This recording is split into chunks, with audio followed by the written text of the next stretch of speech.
I used to think the quietest person in my office was the night security guard. His name was Frank, late 60s, always in the same faded navy jacket, carrying a dented flashlight even though every hallway had motion sensors that made the flashlight pointless. He remembered every employee's name without ever asking twice, and most people barely acknowledged him for it. I brought him coffee every Thursday. It wasn't some grand act of kindness, honestly. My train got me to the building about 20 minutes early. Welcome to Revenge at Work. Today I'll tell you how an ordinary night shift elevator helped me uncover a multi-million-dollar scam. And there was a coffee stand outside the station. I bought one for myself and one for him. And we'd talk for 5 minutes about baseball, old cars, or how bad the elevators sounded that week. Then I'd head up to accounting on the 19th floor. We did that for almost 2 years. Then one Thursday night, Frank looked at the elevator panel and refused to let me off on my... He pressed the button for the lobby again, quietly, and I looked at him, confused. He wasn't confused. He was terrified. Without turning his head, he said, in a voice I'd never heard from him before, "Don't say anything until we're outside." That was the moment I understood. The coffee had never really been the point. My name is Daniel. I'm 37, and until 6 months ago, I was a senior financial analyst for one of the biggest commercial property management companies in Chicago. Nothing glamorous. We owned office buildings, shopping centers, warehouses, the kind of properties nobody thinks about unless an elevator breaks or the AC dies.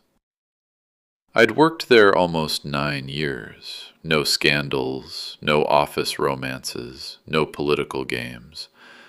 At least, that's what I believed. My wife used to joke that I was the most predictable man alive, and she wasn't wrong. Same time out the door every morning, same route to the train station, same... Every Thursday, I bought a second one, and Frank would already be by the employee entrance, with his clipboard under one arm. "Mornin', Danny." "Mornin', Frank." "You spoil me. You've been saying that for almost 2 years. And you keep proving me right." Simple conversation, simple routine. Sometimes consistency is the closest thing adults get to friendship. Most employees rushed past him without making eye contact. Some didn't even know his name, and I never really understood it.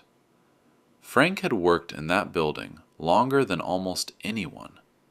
He knew which elevators jammed in heavy rain, which heating pipes rattled every winter, which tenants always forgot their access cards. He remembered birthdays, mine included. When my father died the previous autumn, I came back after a week off. Frank didn't ask any awkward questions. He just handed me my visitor badge, even though I obviously didn't need one, and said quietly, "I'm sorry." No speech, no forced sympathy, just enough. Some people know exactly how much kindness another person can carry. People around the office joked about him sometimes. He probably sleeps in the security room.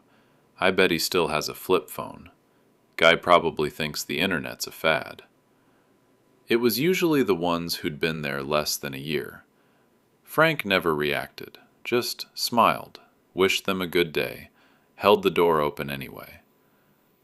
Looking back, I think about how much people reveal about themselves by the way they treat someone who has nothing to offer them. At work, life felt stable. My manager, Melissa, trusted me with the big reconciliations, and the executive team rarely questioned my numbers because they knew I checked everything twice. My closest coworker, Ethan, sat across from me, louder and funnier than I was, and somehow convinced everyone that spreadsheets could be entertaining. He'd been trying to get me to play golf for 3 years. I kept saying, "You know," he told me one morning, "if you die before retirement, all those unused vacation days just disappear." I'll remember that while I'm balancing the quarterly statements. You desperately need hobbies. I have one. What's that? I drink coffee with Frank. He laughed. I'm serious, he said. So am I said back. By lunchtime, most days blurred together. Invoices, lease adjustments, budget meetings, conference calls. Nothing exciting, and that's exactly why I liked it.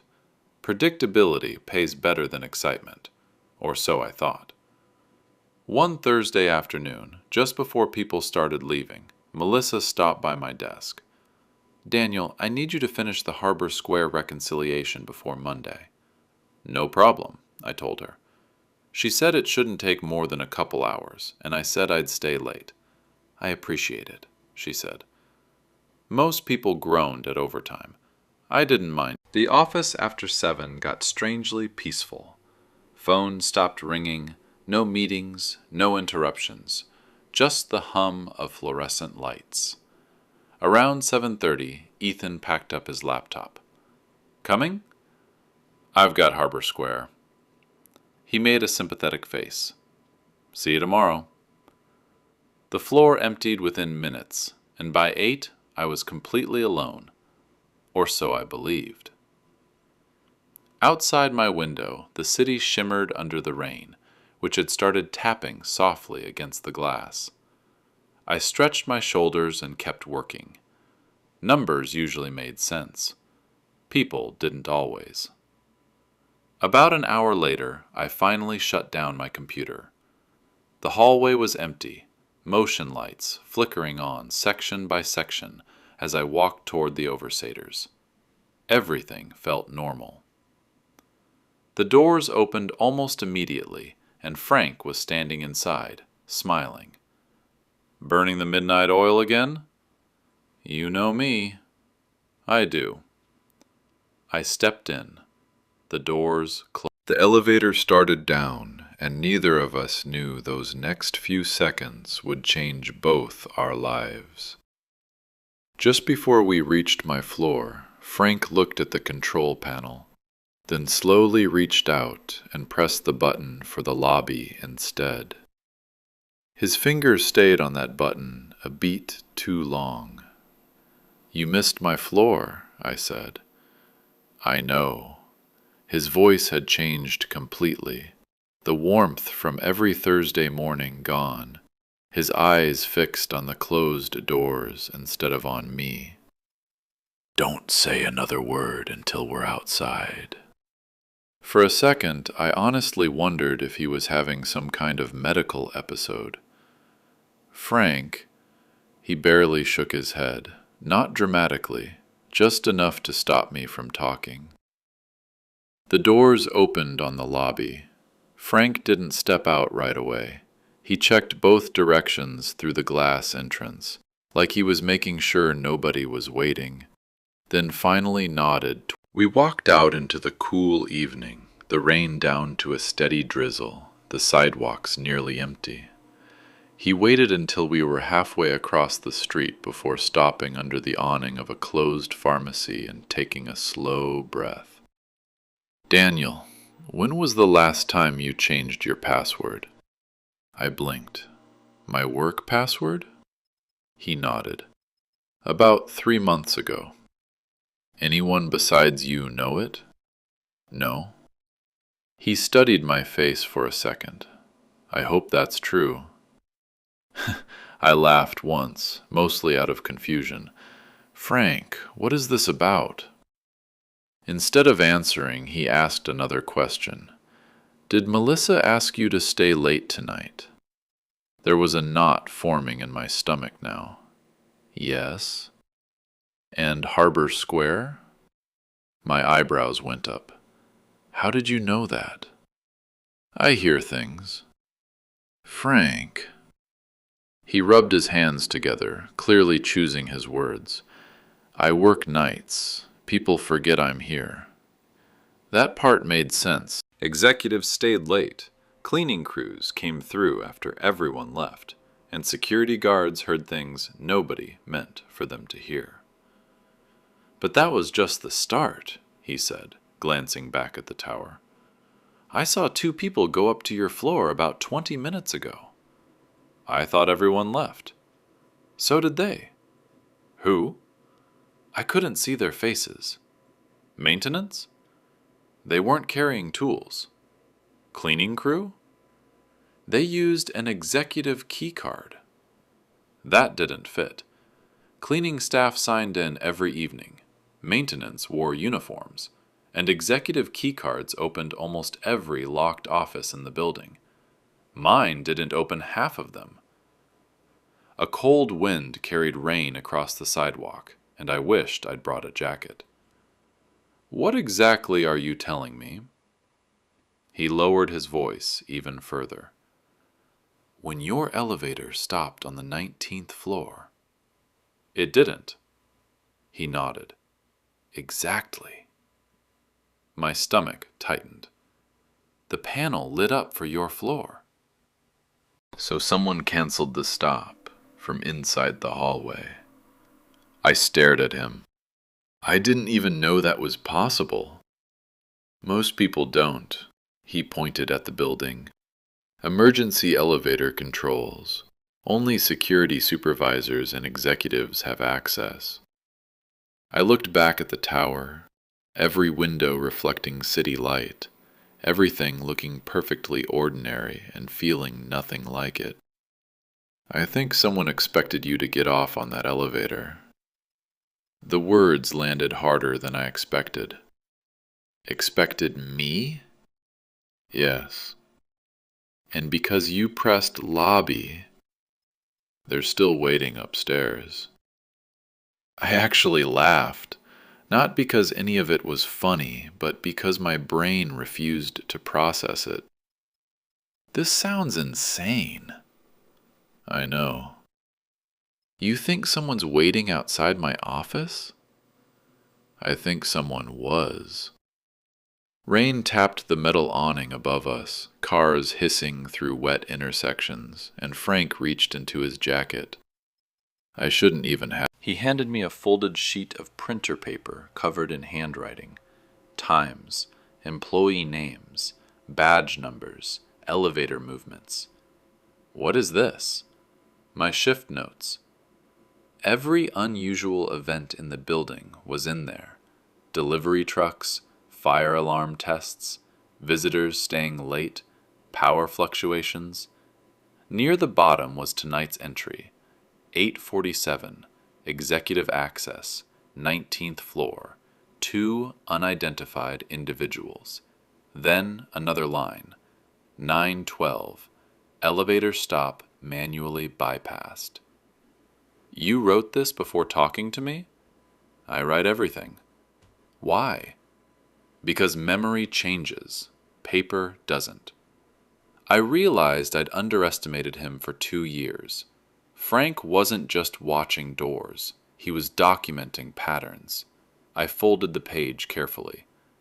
Why are you showing me this? He hesitated. Because this isn't the first strange thing I've seen. My heart sped up. What do you mean? For the last month, he stopped himself. No. What? You need to answer something first. Okay. Have you noticed people asking unusual questions about your work? I thought about it, and then I remembered. 3 weeks earlier, an executive I'd barely spoken to had casually asked if I kept local backups of my financial models. Another manager wanted to know if anyone else reviewed my reconciliation files before I submitted them. At the time, I'd figured they were harmless. Now they felt different. I guess, maybe. Frank nodded slowly. I was afraid you'd say that. He pulled out a small notebook, the cover cracked from years of use, full of dates, names, short observations. Nothing dramatic, just facts. Melissa entered after hours. Chief Financial Officer visited accounting floor on a weekend. Unknown contractor requested temporary access twice. Every entry within the last 6 weeks. You've been tracking this? I track everything unusual. Did you tell anyone? He gave me a tired smile. I'm the night. Who exactly do you think listens to me? That line hit harder than anything else he'd said. For years, people treated him like background noise, and maybe that's exactly why he noticed things nobody else did. Then his phone buzzed. His expression changed instantly. What is it? I have to go back. Why? They're calling security. About what? Someone tried to access the 19th floor after hours. But nobody did, I said. He met my eyes. I know. And that's exactly what scares me. I watched him disappear back into the building, left alone in the rain with a folded log sheet in my pocket and one very unpleasant thought. Someone inside my company had just invented an incident that never happened. I barely slept that night, not because I believed someone wanted to hurt me, but because nothing Frank said actually made sense. If someone wanted something from my office, why wait until why cancel the elevator stop, then invent a fake security incident afterward? None of it fit together. By sunrise, I'd talked myself into a simpler explanation. Maybe executives were reviewing confidential files. Maybe security protocols worked differently after hours. Maybe Frank had connected dots that weren't actually connected. I wanted him to be wrong. I got in earlier than usual the next morning. Frank was already by the entrance, exhausted, dark circles under his eyes. You okay? I asked. He forced a smile. I've had better Fridays. What happened after I left? They reviewed camera footage. And? They couldn't find anything. Nobody entered your floor. But your log? My log disappeared. That landed like cold water. What do you mean disappeared? My notebook's still here. The digital incident report isn't. You keep digital copies? Every shift. He folded his arms. When I logged in before going home, last night's report had already... Can they do that? Security supervisors can. You think one of them... I don't think. I know I wrote it. That confidence unsettled me more than any accusation would have. Frank wasn't emotional about it. He was just stating facts. I printed one copy before my shift ended. I touched the folded paper in my jacket. I still have it. Good, he said, relieved. Don't lose it. I wasn't planning to. Walking to the elevators, I noticed Melissa already in the lobby, which was strange since she usually came in after 8, and it wasn't even 7:30. Early bird, she said, smiling. So are you. I had some reports to finish. She stepped into the elevator with me, and neither of us said anything on the ride up. When we reached 19, she glanced toward my office. You locked up last night? Of course. Everything looked normal? The question sounded casual. Too casual. Why wouldn't it?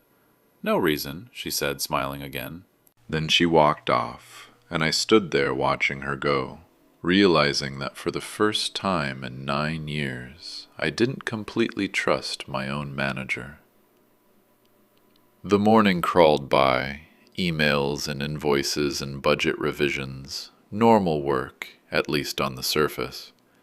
But I noticed things I would have ignored before.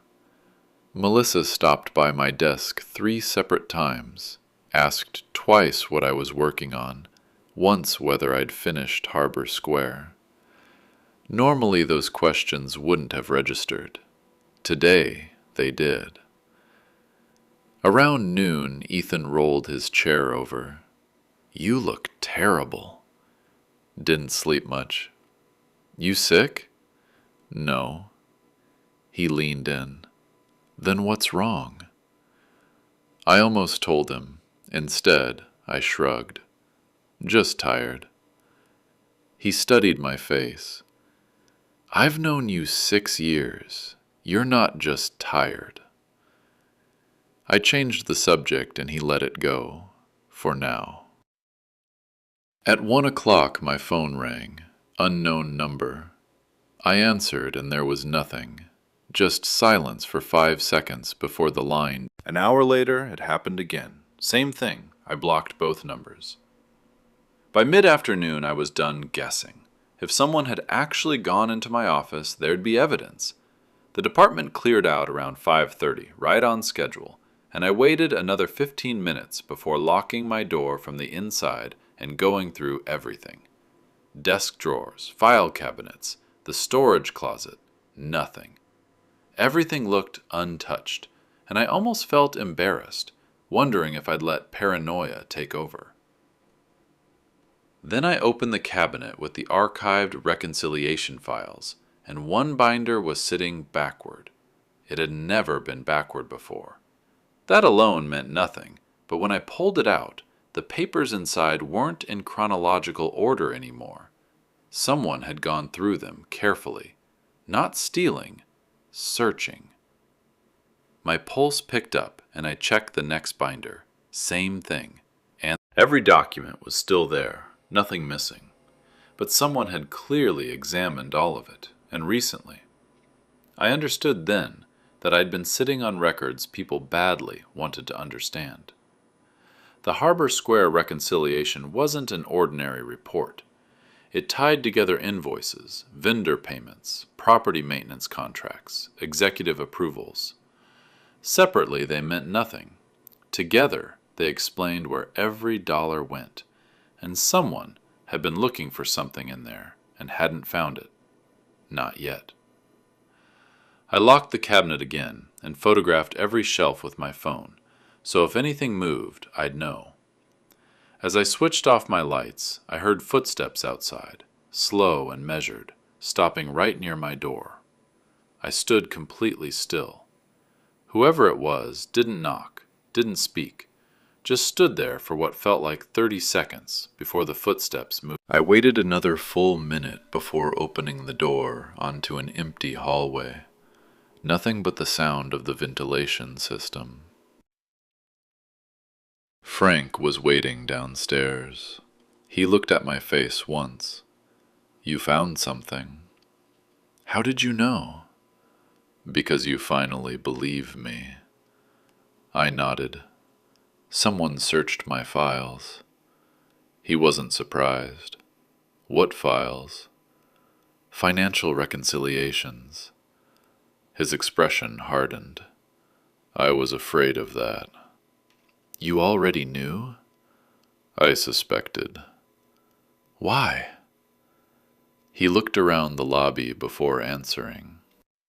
Because 6 weeks ago the previous senior accountant disappeared.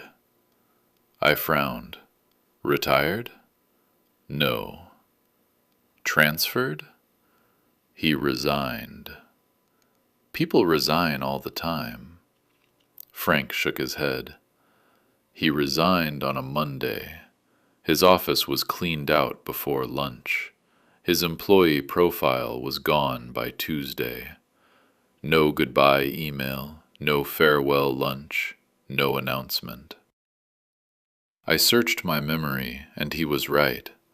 There had been someone before me, though I'd never actually. He'd left shortly before I moved into senior accounting. What was his name? Michael Lawson, Frank said immediately. The name meant nothing to me until I remembered something from an old onboarding meeting. Harbor Square. Michael had managed that account before I inherited it. A chill went through me. I wasn't the first person to handle those records. I was just the next one.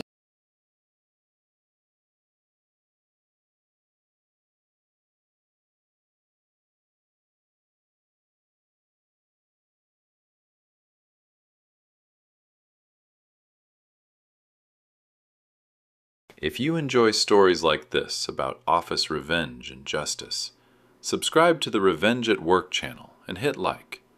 Let me know in the comments what you would have done in my place. See you in the next story.